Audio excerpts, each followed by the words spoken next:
Hello everyone, can you all hear me? All good? Awesome. I'll get started. Good morning. Welcome to the very first session of day 2, room 2. I am Garima Singh. I am mum to 2 lovely daughters that you can see up there. And I love reading books. I am an avid book reader. And I have more recently got myself into baking, and you would see how that plays into the rest of the slides. So those are a couple of things that I've baked more recently. There's a cake for my daughter's birthday, and there's 2 sourdough bread loaves out there. All right, so if anybody is into baking, there'll be a couple of references as we go. So in my professional role, I'm a senior engineering manager at Bunnings. I look after the web and apps and essentially the engineering vision and direction. Over the past decade and a half that I've been in the industry as a software engineer, I realized the thing that I love the most is solving problems, and particularly the design phase, where we talk about how we will approach the problem, what are the options we have, the trade-offs, and then finally making the decisions, and sometimes regretting the decisions as well. Because of that, today I will talk about something that I am really passionate about, architectures, and specifically service-oriented architectures. Now, I've called it slice and dice because I want to kind of slice and dice it a little bit by looking at it from different angles and seeing different architectural styles available to us when we start making a decision of you're solving a problem, you need a software system to solve a problem, which would of course be running as a service. So you're going a single service, multi-service. What are these services and what do they truly do in the big kind of picture? All right. So as I said, I'll be talking about service-oriented architecture. I'll be slicing and dicing a little bit by sizes and a bit more by functionality, and then I will wrap it up by key takeaways. All right. What's a better way to start a presentation but with a warning slide? So the big red warning slide is just going to be telling you that I'm not advocating, even though I'm going to talk a lot about service-oriented architectures, I'm not advocating that this is the silver bullet. I'm not advocating that if you have microservices, you have solved your world problem and you would never have to go back to the whiteboard. That's not true, right? And in fact, when I was putting this slide up, I wanted to kind of research and see if I can give some examples from real world that people could relate to. And I actually came across a lot of them. So I've kind of filtered down a few that I'll talk about. The first one is Amazon Prime videos. Now, pretty sure along with Netflix, everybody would have used Amazon Prime videos. They started off with a microservice first approach. They decided to kind of figure out what their domains is, and they did a really good job when you think about how they decided their microservice architecture landscape should be. But what ended up happening is they started facing a lot of performance issues in production. And it was not scaling. They were having a lot of issues. I still feel it's a bit slower than Netflix, but they were having performance issues, and they decided to iteratively pivot back to a monolithic approach. For those who are a little bit close to platform engineering would have heard of Istio control plane. Again, another project which started off with microservices first, and very quickly they realized it's an open source project. A lot of people are contributing to it. The local developer setup gets really complicated, and they actually pivoted back into a monolithic architecture, and the product was renamed to be Istio-D. The other 2 companies that are also popular in this pivot and U-turn is InSegment and Vision. Both of these companies, for different reasons, one because they couldn't sustain microservice architecture, and other felt that they didn't do enough design to identify their domains correctly, actually pivoted back to monoliths. So there are more examples. So these were the 4 that I thought people would have heard of these companies. So I'll start off with these 4. But there are enough examples. And the reason I give these examples is going back to what I said earlier, the part when you solve a problem, a lot of that most of the problem solving is done in the design phase. Because when you're writing code, you're truly just implementing what you have decided as a group, as a team, where you've kind of come to an agreement of what that design would look like. So if you've missed designing it correctly, you're going back to the whiteboard and you've not really truly solved your problems. The other thing that I want to call out, and I'm going to call out through pretty much every single slide that's going to follow, is every single pattern, specifically the architectural patterns, have two things associated with them. Actually three, but I'll start with two: benefits and costs. And I'm not using pros and cons because I don't think they're pros and cons. Benefits because they solve a certain problem, and costs because there's this cost to adopt that pattern, right? And the third hidden complexity is enablers that nobody talks about. For any pattern to scale and run in your production service in a sustainable manner, you need enablers. And often when you start writing your architectural decision records, your IPRs, your RFCs, you write pros and cons. Nobody truly ever talks about enablers. So we're going to talk about that as well a little bit today. All right, so we're going to now finally get started about what are service-oriented architectures. So back in 1996, it's not recent, back in 1996, this term was first coined in a paper by Gartner analysts, and they put down a definition. The definition was simple. Service-oriented architectures are an architectural style that support service orientation. The word service orientation means the basic building block is a service. So in your holistic theme, services are the building blocks that are forming your system and solving the business problem. And then they went ahead and defined what a service is. So it is a logical representation of repeatable business activities that have a specified outcome. Now, I did say that I'm going to talk a lot about baking right at the very first slide. So if, as a software engineer, I was to build baking as a service, right? And I want to bake breads. Simply the baking service is going to bake breads, right? When you tell it, I want to bake a sourdough bread, it will bake a bread. So it's going to just do the same repeated business activity and produce a bread as an outcome. It's fairly self-contained. So to do the job it is asked to do, it doesn't really need any help. Like, it may rely for information on other services. It may rely for information on a recipe service to pull the recipe. It may rely on inventory to figure out what inventory is available. But other than that, to actually do the core functionality, i.e. baking a bread, it does not need to rely on anything else. It could be composed of other services. So within the circle, this service exists. It exposes an interface that others can talk to it. But within that boundary, it could be composed of other services and workers. So for those who have done a bread baking or will get a session now in live, bread baking has steps. So you mix the ingredients, you let them sit, and that's called proofing.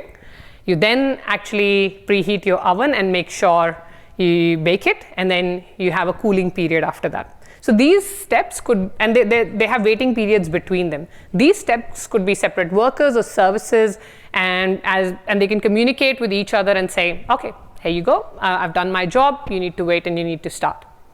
So they could be composed of other services, and is a black box. So as a service, it will expose certain API endpoints, and you would be able to talk to those API endpoints to see, okay, I want to bake a bread. What's the status of my bread? And it will expose certain amount of state to you by which you can know my command was successful, where is it in the running, and essentially after that, you won't be able to see how it is working. So now this definition was coined in 1996. Does anybody think this was a successfully adopted pattern in 1996? Actually not. In fact, if anything, because this definition, and you'll see why just in a couple more slides, led to a lot of ambiguity. In fact, I think in 2005, there was an article called as Service-Oriented Ambiguity, which was written by Martin Fowler, and he said, this definition has led to a lot of ambiguity. People who want to sell their products are just using service-oriented architectures and selling it as a key feature, but it was not really solving anything. Though, one of the key things it did was it was the first formal architectural style that spoke about service orientation, which then said services could be the basic building blocks of your overall architecture, doesn't have to be a single application. And the second thing it did was it did lay the key foundation of many new architectural styles which you would have seen in your systems that have evolved from this, and actually learn from the mistakes more than anything. Right. So we'll first look at some of these new architectural styles by sizes. What are the two most common sizes you've heard of? Anyone? Come on. Small and large. Small and large, monoliths and microservices, right? So one may think, why am I talking about monolithics in a service-oriented architecture? Put a pin to that thought, we'll answer that question in a bit. But when you have monoliths, it's essential architectural styles, it simply implies you have a single unified service. It's part of a large code base, it's deployed as a single unit, and it's probably worked by one or more teams, right? Straightforward. Now, often monoliths are considered bad.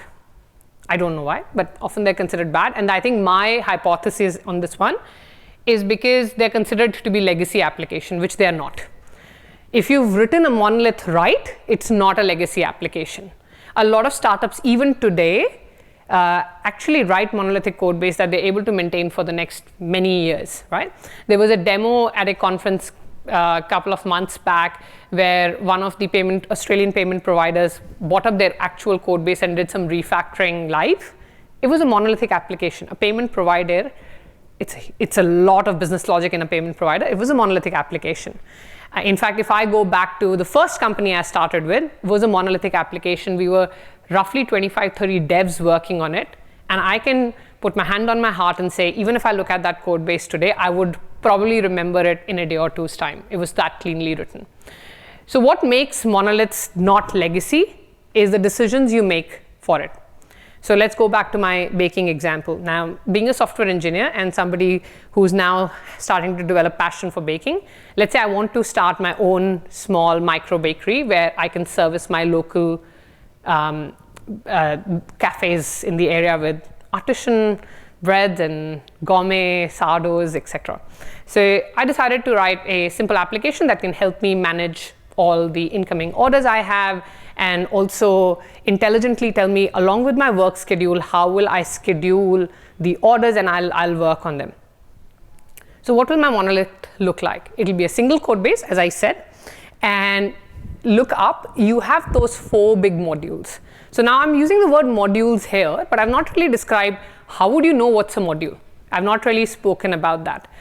Those familiar with domain-driven design, these modules are often created around a domain or a subdomain. Those not familiar with DDD, domain or subdomain essentially tends to be a territory, assume it like a territory, like a state or a country which has its own rules, its own subject area. It's kind of like a community almost. So in the domain-driven world, a domain or a subdomain is a subject area which has business rules which change together and are correlated. So anything that exists within that module is very cohesive. Anything outside should be really loosely coupled. So now I write these 4 modules. The order modules help me manage the incoming order, maintain my receipts, my bills, so on and so forth. The production and kitchen module has a brilliant mathematical algorithms which looks after my calendar, my work calendar, and my days off, and helps me kind of make the best of it by letting me make breads in the time I have available. The inventory helps me maintain my inventory, and so on and so forth, right? And I have a single database which will have tables which will approach it. So when you look at this in a code base, you would have directory structure that supports it. So you are right now relying on convention to make sure that you're not breaking the boundaries that you have created between your code base. You're not letting the code of one module leak into the other, and you're kind of cognizant of that fact. So those are monoliths. Moving on to microservices, right? Now, any guesses on which year this definition came out? Any guesses? 2009? Actually 2015, 2 decades after, or 2014, nearly 2 decades after the service-oriented architecture definition came out. So it took 2 decades to finally figure out what was missing in that definition and come up with this one. So what does this say? Structures an application as collection of services, very similar to the line we saw there, service-oriented, loosely coupled, independently deployable, organized around business capabilities or a domain, and is often owned by a single small team. Now, when you quickly read these 2 definitions, you feel maybe there's not a lot of difference. But when you start looking at these independent lines which define what a service is, there are very clear differences. Rather than saying repeatable business activity with specified outcomes, now we are talking about domain. We are referring to domain-driven design. We are essentially building design thinking first, right? When you're talking about independently deployables and loosely coupled architectures, we are talking about how these two services should communicate to each other. We are talking about how their deployment should be managed. There was nothing of that sort in this original definition. So this particular definition made it extremely prescriptive. And hence we started seeing the adoption of microservices. I still also feel that this got sold massively as a buzzword as well. So there were companies who did it right and did it well. In Australia, REA is a leading example where they got this pattern right from the get-go.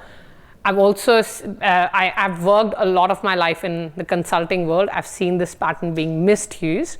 Anything being called a microservice, as long as it is in a container, many amounts of times. Like, if I just do a show of hands of this pattern being misused, I can start seeing hands going up. Yes, it has been misused massively. So now, going back to my bakery example, I would realize that I can find a community of other software engineers who are into baking.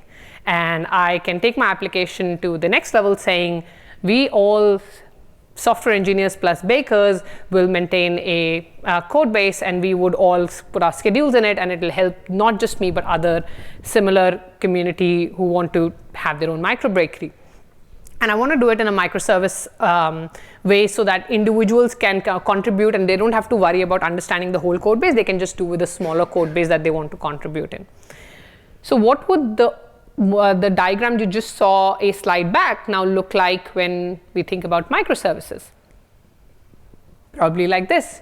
So the modules you saw are essentially domains, and there's services in each of those domains. So ordering domain could have an ordering service, a receipts and billing service. You can have the production and baking, which has the recipe service and the scheduling service, and so on and so forth.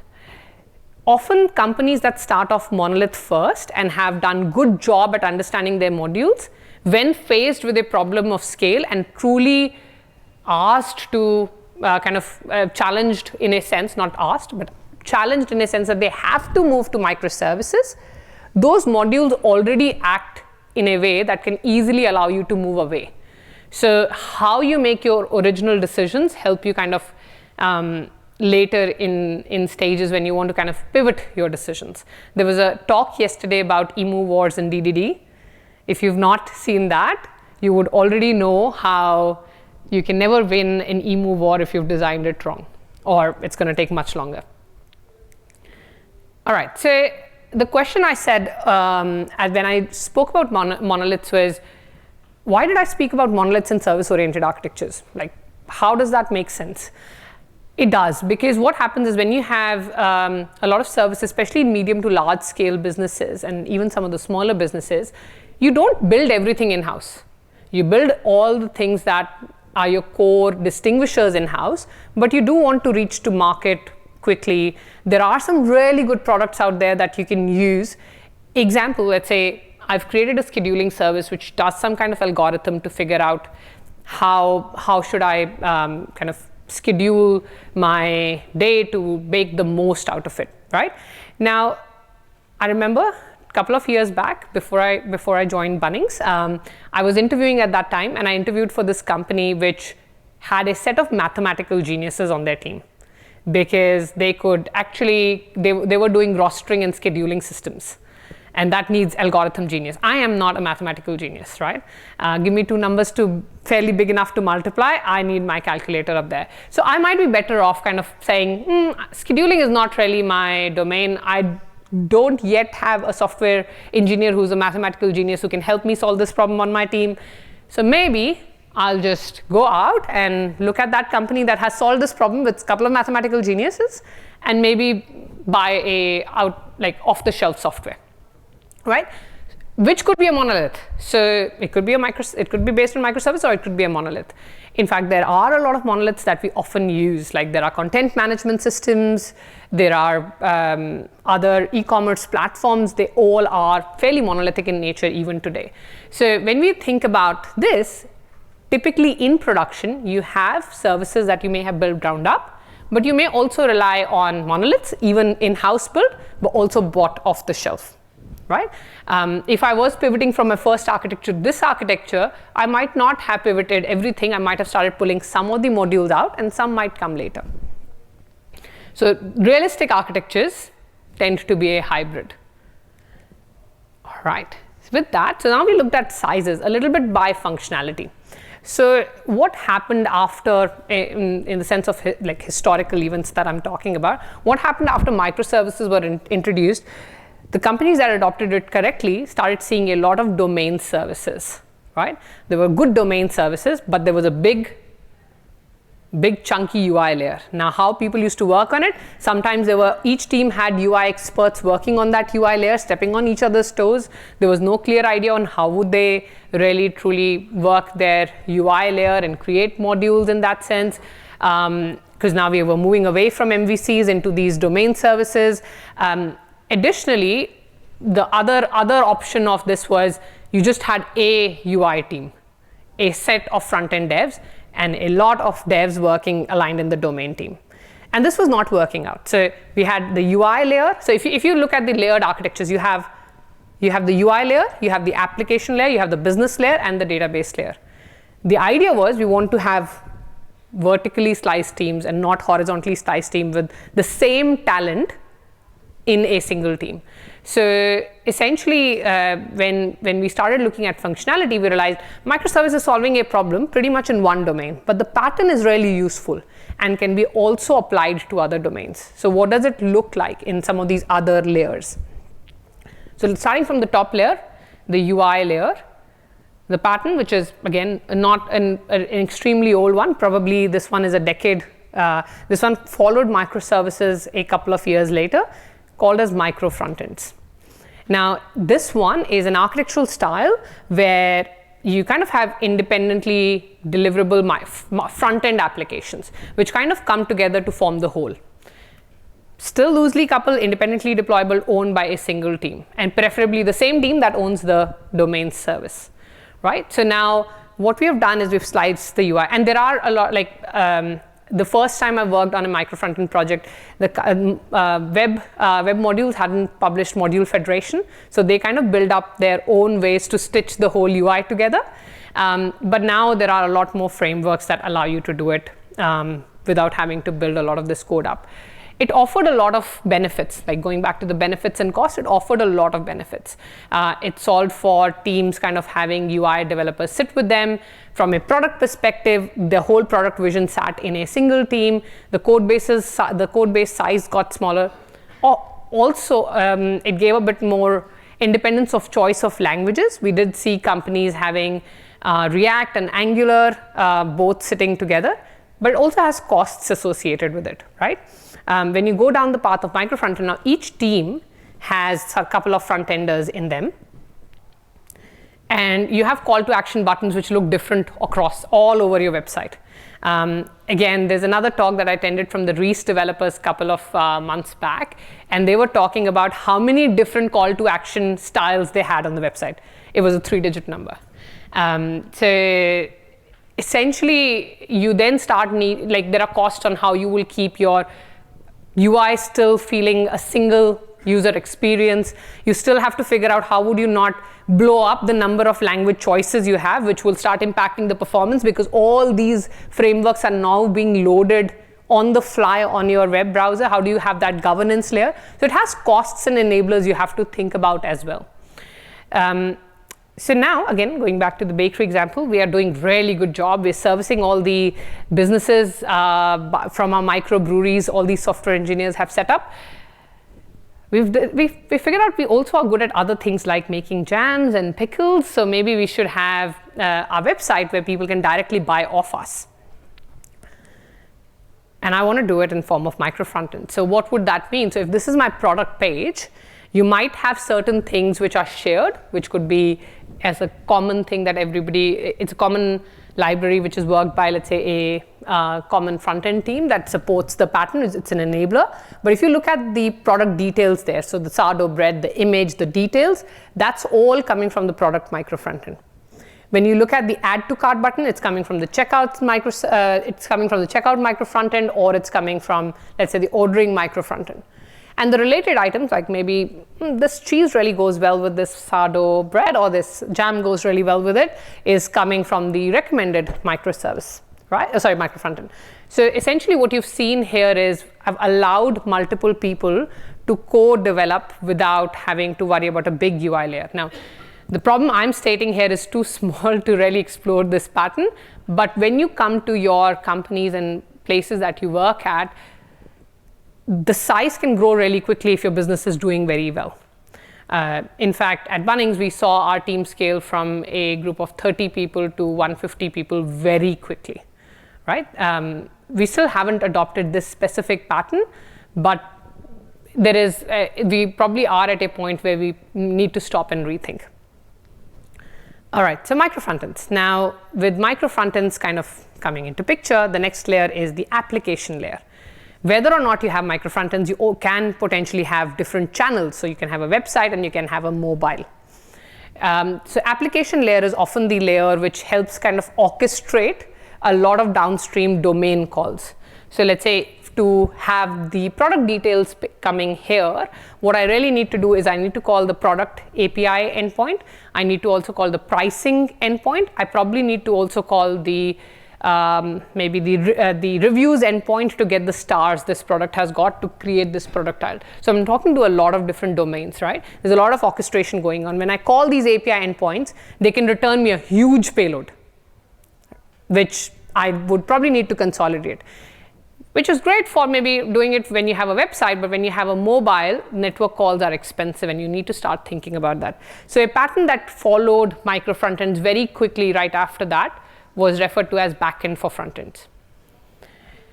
Now, Backend for frontend is a service that supports your frontend. It could support your digital channels, so the website or the app, or it could support the micro frontends you have. Again, it's independently deployable, often owned by the team, and the language choices are often influenced by the team that also owns the micro frontend. So with this particular pattern, I would say you don't always need a BFF, and I want to particularly emphasize on that. There's some very simple things like the add to cart button. It's just a button press that adds to cart. You don't need a BFF for that kind of a micro frontend. You might do if it does something more complicated, but you don't always need one. You may not need it for your website, you may need it for your mobile channels. So you truly have to understand what you need and where you want to invest. Because every time you invest in a pattern like this, it's a new code base to maintain, it's a new set of pipelines to maintain, and it's a whole lot of infrastructure that you've suddenly now owned.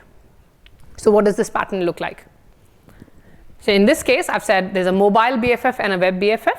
I've absolutely seen companies which have a separate iOS and Android BFF, or BFFs organized more to their code bases. We particularly do not have a web BFF. We have a mobile BFF. So again, each company figures out what works for them and they make the best choices possible. Right, so the BFF pattern. Actually, before I go to the next one, the problem that we started seeing with this pattern was sometimes one of the experience that you need orchestration with, and I'll maybe give an example with the payment one. Let's say you allow redemption of gift cards, right? You can redeem up to 10 gift cards, and essentially you have a credit card that you can split that payments with. Now, if you do want to do that orchestration will sit in the web BFF and the mobile BFF. That's a lot of orchestration often. So you have to kind of deduct payments. You can do it in parallel or you can do it sequentially, and you have to deduct your credit card payment. You also have to do some fraud checks, and if any of those payment doesn't go well, you have to make sure you release those payments so the gift cards can still be used. So that's a lot of orchestration. And right now, if we go via this pattern, it sits both in BFF and the mobile BFF layer, which means there's duplication as well. And if you don't have, let's say, a web BFF, it probably sits in your front end, and the mobile BFF. Again, there is a lot of duplication. So a pattern that supports this is called the experience service pattern. Popular companies that use this pattern are Uber and I'm forgetting the name of the other one. I think Uber and Spotify from memory. Uber calls it slightly different. I don't think they go by the name service pattern. I think they call it the product services pattern. What this does is it looks at these very convoluted orchestration patterns and see if it can be extracted out as a service. Again, if you go by the definition, the experience API exposes a boundary around a customer journey. A customer journey is very important. It should encapsulate one and only one experience. So when I gave the example of payment, it should encapsulate, let's say, only the payment experience. The experience can then go and talk to other domain services. It could talk to the payment API, it could talk to, let's say, the fraud API, and it could talk to a couple of other APIs to help you orchestrate some of those things. But in itself, from a customer perspective, it should serve one and only one experience. You do not need, again, just because I've said the word experience service, you do not need every single thing to be now kind of encapsulated in an experience service. You probably need it for the more convoluted experiences that can get you the benefit, speed to market kind of thing. So what does it look like? Just in the example I gave, you could have a payment and a checkout experience, but the BFFs could still be talking directly to the APIs. Like if I just have to have, as I said, a simple button that needs to be rendered, that can directly be rendered potentially from and directly talk to the API. It does not necessarily have to go through the experience. Right? So it is a call you need to make on what logic makes sense to sit. In this specific example with the product API, you can have the web and the mobile renders the product details differently. So they talk directly to the product API and do not have a shared experience, for example. Right. So with the experience sorted, the next is domain services. Now, I know that we spoke about microservices and we said that's what our domain services are. But realistically, a new term has started getting a lot more popularity, which is called as the domain service. And essentially, domain service is nothing but a microservice, though it creates a lot more laser sharp focus on the concept of domain. Now, as I said, when microservices was coined in 2014, everybody just started saying anything as a microservice. I've had people call BFF a microservice as well. I've had people call anything and everything a microservice as long as I said it sits in a container, right?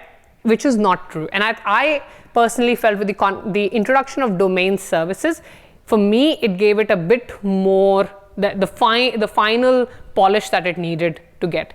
Firstly, a domain service also for me is a bit more logical representation as compared to the microservice, which is a bit more physical representation. So a domain service can exposes an API which allows you to talk to that domain. It could itself be compromising of a service and a couple of workers which have a database that they work off, a shared model, a shared view of their own world, their own territory, their own domain.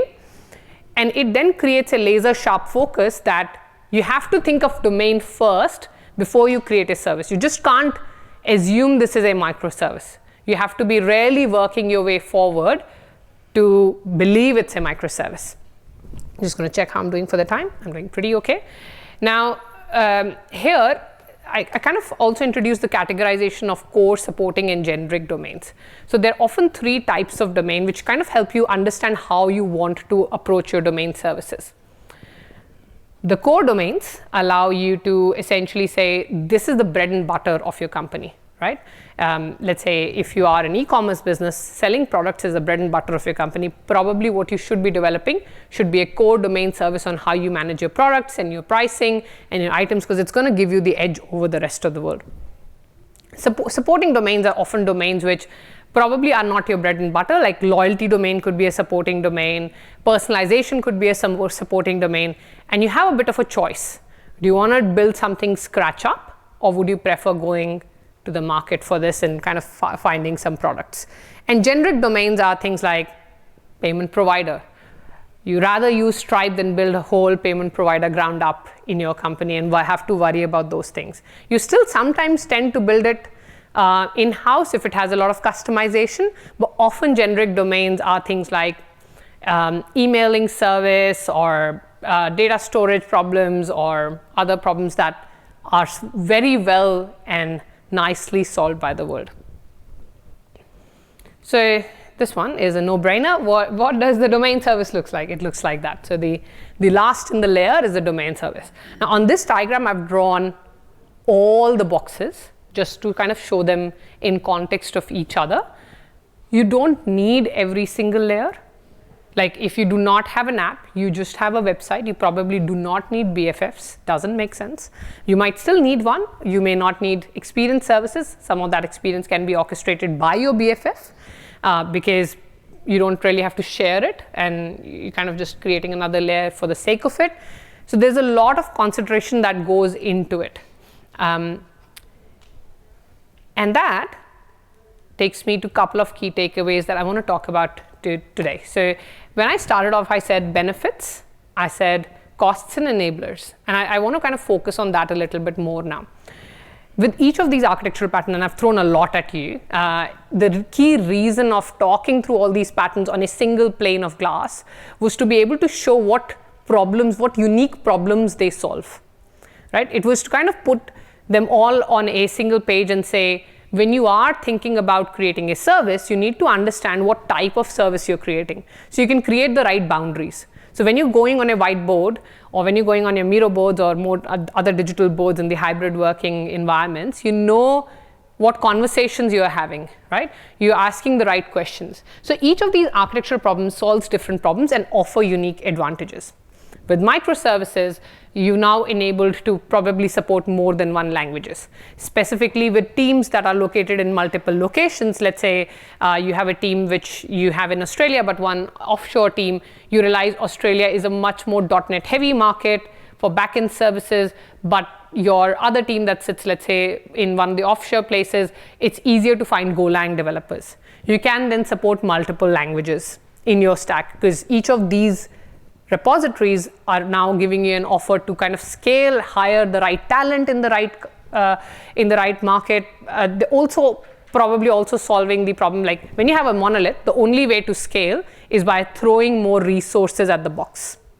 But the way to scale microservice is you can, especially for those using Kubernetes, you can easily write auto-scaling rules that allow you to scale up and that allow you to scale down. So each of these offers unique advantages to solve a particular problem. You do need to ask, do you have that problem, right? Let's say I'm starting off a company and I'm thinking, oh, I will need to scale. I've not even tested the ground. I've not even tested the market yet. I might be very better off doing my monoliths right, so I don't have to spend too much time thinking about infrastructure and pipeline on day one. If my product scales, I can slowly start dividing those modules that I invested some of design thinking time in later kind of into these microservices, and they can individually scale, right? There's a paper that I really love, and anybody who's worked with me, I've recommended enough people to read that. As a developer or as a software engineer, I strongly recommend everybody should read this paper called as Code as Design by Jack W. Reeves. It's one of my favorite papers, and essentially what he says is, we are engineers, right? When you write code, and especially with introduction of AI, writing code is becoming simpler, but still, why AI is not hugely successful in writing good quality code. If you go back and look at Dorametrics report that came out in 2024, it said an expected increase of 25% in AI will actually lead to an increase of 1 to 2% in tech debt. It will help increase the quality of documentation. It's going to actually help, it's going to behave really badly for your tech debt and code complexity. In fact, it's going to have a negative impact on delivery throughput. The reason is AI is, when you ask AI to do, I want to kind of, let's say, create a scheduling algorithm, it's going to create a huge scheduling algorithm. You can shove that structural code in part of your repository and you can push it to production. The chances of bugs being introduced, poor design, that AI is not going to solve. That's really your problem. So if you can put effort in that design phase, understand how things should interact with each other, then what you essentially achieve is you can give more direct prompts to AI to design it to your whims and fancies. So even with introduction of AI, it's not going to solve the problem of actually how you design your services right. So a lot of these architectural patterns solve the problem when you choose the right pattern. If you choose the wrong pattern to solve a problem, it's not going to be solved. The second key takeaway is each of these patterns comes with trade-offs and enablers, and type of complexity must be considered in evaluating any of these architectural patterns. So what do I mean here? I did talk about a couple of trade-offs as I went along, right? When you have a monolith, one pipeline, one code base. When you have microservices, multiple code base, multiple pipelines, a lot of infrastructure to take care of. Anybody who's ever dealt with transactions in their career, it's a nightmare to think about transactions in a distributed architectural style, right? And these problems kind of there was a slide yesterday by one of the other presenters saying complexity cannot be removed. By just thinking this pattern is going to remove my complexity, it's not going to. It's just shifting the complexity, very similar to energy cannot be created and destroyed, applies similarly to complexity. It's just kind of shifted somewhere else. But does that shifting of complexity help you have less troubles waking up and going to work and helps you kind of get to market faster? Probably then the right kind of complexity to invest in. We spoke about micro frontends as well. Micro frontends have their own complexity where the UI code, the UIs could look so different from each other that the person who's visiting the website might think it's a scam website, or might even feel like, am I transitioning to different websites? And I've seen that on a fair amount of websites where you feel like, what just happened? Like, have I been pushed out to a different website just now? Specifically the ones which have the insurance companies, like they just the UI just keeps changing bizarrely. So one of the key patterns or enablers to have micro frontends is design system library. If you do not have really strong community of design and front-enders who are pushing for design system library, which is bringing some of that sanity, good luck. If you also have with microservice as well as micro frontends, if you've introduced 5 or 6 different languages and frameworks that can work together, imagine Angular, React, and Vue all loading on your browser. Just think of the performance impact it can have, right? So you've given autonomy to teams. They're now functioning on their own, but they're just functioning on their own. They're all worried about their own performance and velocities. They're not worried about as a whole. So we've kind of taken that whole mentality away. So by having strong communities of practices and governance is how you bring some of that community aspect and that togetherness aspect. And then just going to have a look at the time. And then finally, ill-formed or conflicted interpretation leads to making decisions which last neither long or don't solve the problem sustainably, right? I have had discussion where, and I've said about microservice many times, but even with BFFs, I've had discussions where people think BFFs should maintain state as well. Like maybe it depends, but I don't like the fact when somebody tells me BFF should maintain state. Like really need to go back to the drawing board and understand why it needs to maintain state. Are we letting the domain logic leak into BFF? So if you don't understand these patterns, you just want to deliver your feature and you're ready to churn as much code as possible because that's the tool we have to fight our battles. You are ready to churn as much code as possible and go all the way to production. It's not going to solve your problem. Truly understanding what these patterns solve, and I can't emphasize this enough, the red warning slide was for this. This last slide I'm leaving at the same note. Without understanding what problems you're trying to solve and what you are investing in, you're just probably taking a wrong route. So this problem is this talk is a little bit more of a rant about wrong decisions than the right one. All right. What I've also done is I've put these 2 QR codes up on the board. The first QR code talks about each of these patterns in a huge lot of detail. written detail and examples. You can absolutely go and have a look. The second one actually talks purely about benefits, costs, and enablers on a table. So it's literally a tabular view, which you can say, okay, my team was talking about experience API. I'm going to go to that particular row. I'm going to be able to see the benefits it's going to offer me, the costs it's going to have, and the enablers that I would have to have in my company to support a pattern like this. Another example before I wrap up. At Bunnings, when we introduced services, one of the key pattern which has got us now to scale is the self-service platform that our core platform team is building. Without that, if I had to think about building a service, waiting for my DevOps resources to be available, my platform engineers to be available to help us kind of get there, is impossible. Without the effort that has gone into kind of helping us bootstrap a lot of that, it would have been a nightmare. So a lot of these enablers are truly needed to make these transitions also feel happy transitions. So all of that should be on the second QR code. With that, I would have some time to open for Q&A now. Questions? Yes? How small a microservice should be? For example, you have options to have one checkout microservice or smaller microservice checkout for credit card, checkout for PayPal, or some other payment method. So the question is, just to repeat in the mic, how small should a microservice be? So often when we think about small, the first measure that comes into our mind is line of codes. How many line of codes have you written? But truly, a size of a service cannot be measured by the line of codes.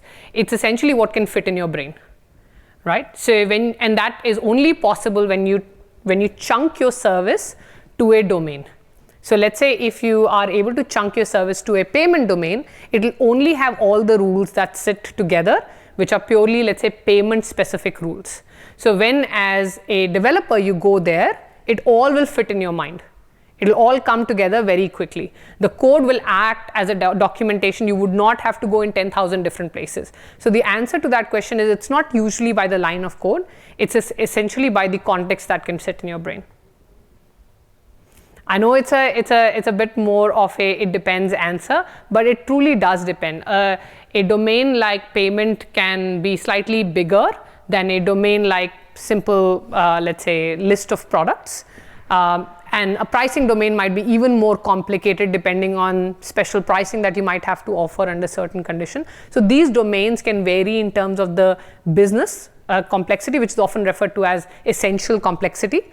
But other than that, as long as you kind of keep the boundaries to a domain or subdomain, you would be able to see it fits all in your brain. Any other questions?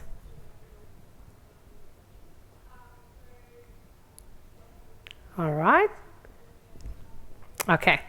All right. So with that, I'll wrap up. Thank you all. I'll put the QR codes back up for a few seconds if anybody wants to take any picture. Otherwise, thank you all for attending. It was really good to talk to you.